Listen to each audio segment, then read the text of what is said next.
Clem's Homebrew coming at you. So today I'm going to talk about barrels a little bit, particularly new barrels, but some of this can apply to older barrels if you get them. And if you get a barrel that's used and has dried out, you may need to reseal it. Now the first thing you always want to do with a new barrel is fill it up as full as you can with hot water.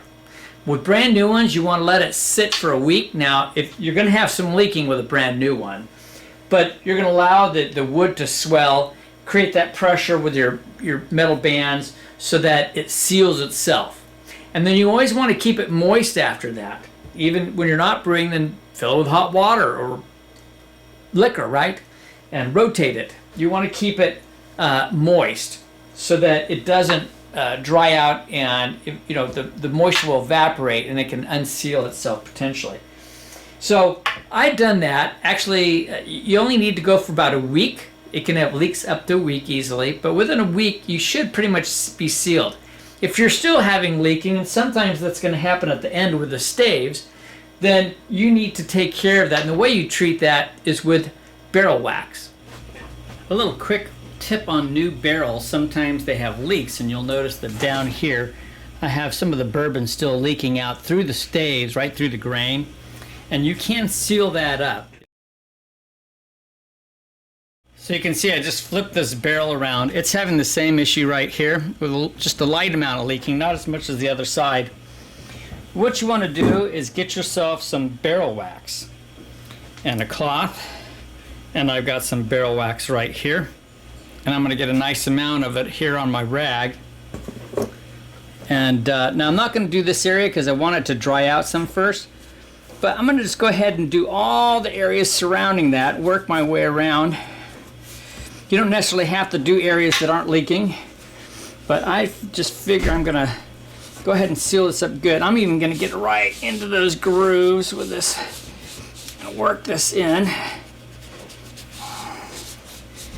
And you can see it really doesn't do anything harm to the color. In fact, it almost enhanced it just then. I'm going to come over here on this other side and press some in over here and into these grooves and work its way up.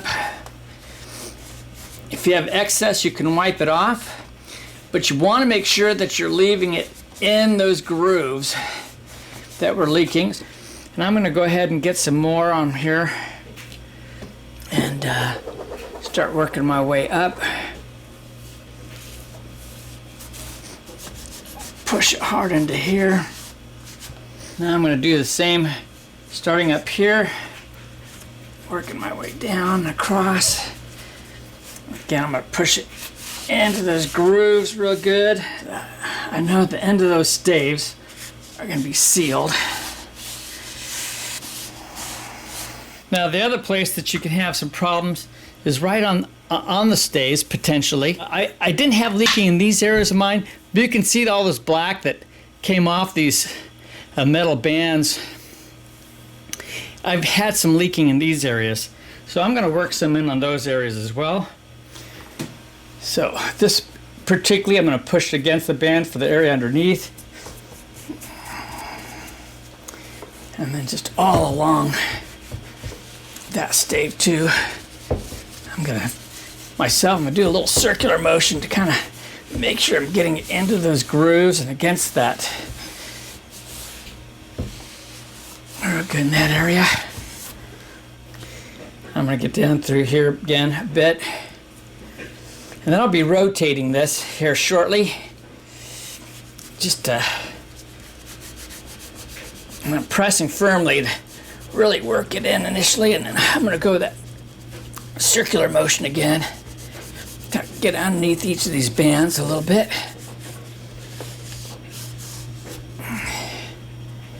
And the next thing I'll do is I'll rotate that, let that dry out some, and I will do the top side as well.